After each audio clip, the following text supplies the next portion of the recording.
Okay, so what was that? What was that Apple event yesterday?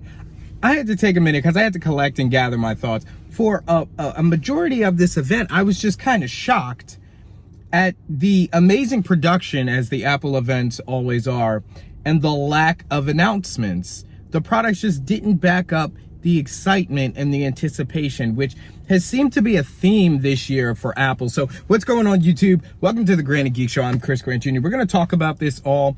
So hit the subscribe button, click the bell. I'm going to get my hands hopefully on the iPhone 13 soon, Apple Watch, all that stuff. So you're going to want to stick around to see the reviews on all that stuff. So let's just talk about it. First of all, and this iPhone 13, what? That's the biggest, I think, disappointment for the most people, except me, because of the camera upgrade. So first, let's talk about the iPads. That was the first thing that was announced, besides like Apple TV shows, and they're winning a lot of awards.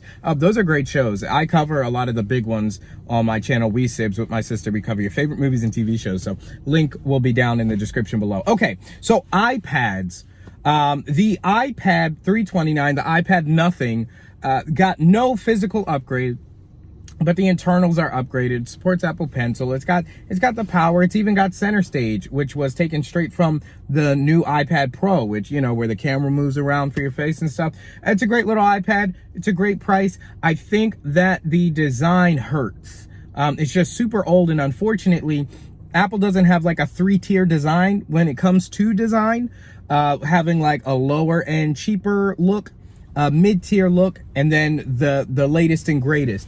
They really fell in love with the flat edge design that they did, a kind of the rounded square look with the 2018 iPad Pro, and they've just trickled that down to all of their products, including iPhone, including you name it, but not Apple Watch. We'll get to that in a second.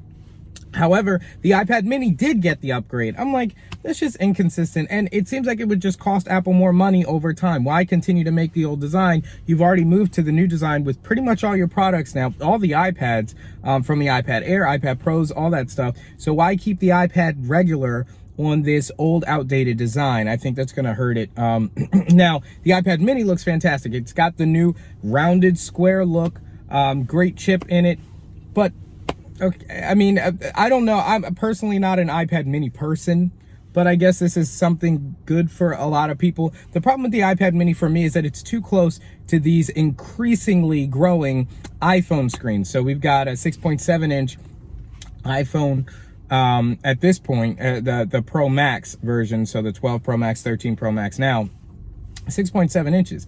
And so I just don't think the mini would do me any good.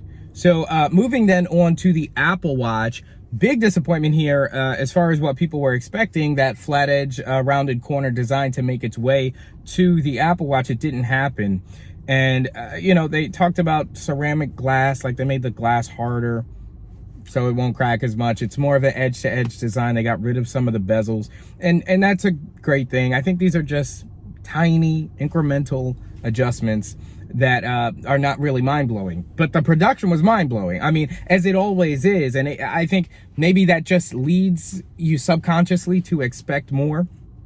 And I'm talking separately and apart from rumors and leaks, just the production quality and how much, you know, they say, we got great things to show you today, all this stuff, and it's like, was it really that great? And we'll get to the big disappointment, which was the iPhone. We talked about the iPads, we talked about the Apple Watch. I guess we're there now.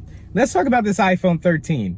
So this iPhone did not really even deserve an event, in my opinion. If this were any other product, it would not have gotten an event, okay? I think that the jump from the M1 to the M1X MacBook Pros, with their physical design changes, addition of ports, you know, multi-core graphics cards and stuff like that integrated, that's more of a design change. That deserves an event. But as it's looking right now, the MacBook Pros could get an event in October, but they may not get an event at all. And I know it's foolish to even think that the iPhone doesn't deserve an event. It's such a big ticket item that it's going to get an event every year iPhone season starts. But at the same time, there were like little to no changes that any regular consumer would actually notice. 120 hertz refresh rate is probably the biggest thing. Smaller notch, I think we got used to the notch that was there. So a smaller notch we may notice it at first, but I guarantee a month or two in, people won't notice the difference with the smaller notch, just as we didn't notice the difference with the bigger notch. So you got the 120 hertz refresh rate and the smaller notch, and we know they're getting rid of it in the 2014, according to the leaks by Jon Prosser. But yeah, and then the biggest upgrade to this phone are the cameras. Now, for me, this is huge. Okay, I love the cinema. I like that they're going in that cinematic direction with the cameras. Man, it's like they have an idea. Their vision of the future is a world in which movies and, you know, the future of film is going to be on devices just like this. This is shot on iPhone. They really believe that's the future of cinema and content creation, as more and more content is being made by regular people as opposed to celebrities and Hollywood stars and stuff like that, and big, you know, big box office movie studios. They believe the future is on iPhone, and they're really following through with it, creating a cinematic mode for the iPhone, which I think is really dope. And then also adding up to ProRes. You can use now ProRes, which is a codec for, you know, professional video creation.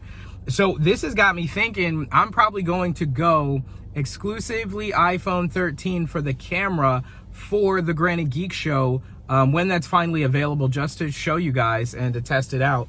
That's probably what we're gonna end up doing, and we'll see if the quality is any different. I'll record some tests here. This is an 11 Pro Max, basically the same camera in the 12.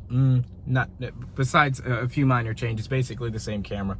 We'll see if there's any difference. I love the ability to change focus in post-production. So say you got, you know, you're able to focus in on something close and then far away, and you accidentally mess that up, you can go into the video after and change the focus. That's incredible. That's insane. And that actually is a kind of technology that gives iPhone a leg up on like actual cameras, like cinema cameras, DSLR cameras, mirrorless cameras, and stuff like that. Is the computers, is the technology. So, you know, get better and better glass, and, you know, they'll be looking at some real competition here. But yeah, that's all in the camera department. And we talked about the screen. Other than that, it's got, you know, the A15 Bionic. Of course, it's going to be stupid powerful. It's boasting an 1.5 hour better battery life than the iPhone 12. So that's going to be great. But other than that, these are changes that no one's going to notice. And typically when Apple has a situation like this, they change the colors more drastically. The blue is a little different. But, you know, they introduced a new crazy color like the bronze that we were expecting, never materialized. And that usually helps consumers buy it, because some people just buy it for the color. Some people want to stand out and stuff like that. So they don't even have that advantage this year. So yeah, overall, I believe this is an event. This is an iPhone event that really fell short of expectations in a lot of ways. But I am excited for the camera capabilities of the iPhone 13. I can't wait to get my hands on that and test it out.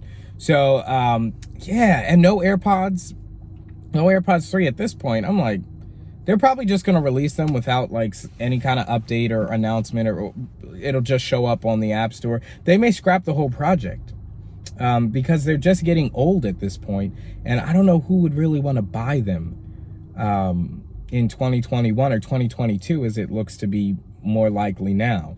So let me know what you think down in the comments of this event. Were you excited for it? Did you enjoy it? The production was the best part about it, to be honest, in my opinion. But let me know. Also, guys, get subscribed. Click the bell so you don't miss iPhone 13 coming, Apple Watch 7 coming. Lots to talk about and lots to review. So we're going to get to it as we await these wondrous M1X. I'm starting to get nervous. Should I even expect great things from Apple at this point? I mean, they've made great products, don't get me wrong. But, you know, like, should I expect the mind-blowing thing? I take that back, because the M1 iPad Pro was insane, even though they didn't do anything with it. That was a crazy announcement. So we'll see what they do with the M1X MacBook Pros. Thank you guys so much for watching. I'm Chris Grant Jr. It's the Granted Geek Show.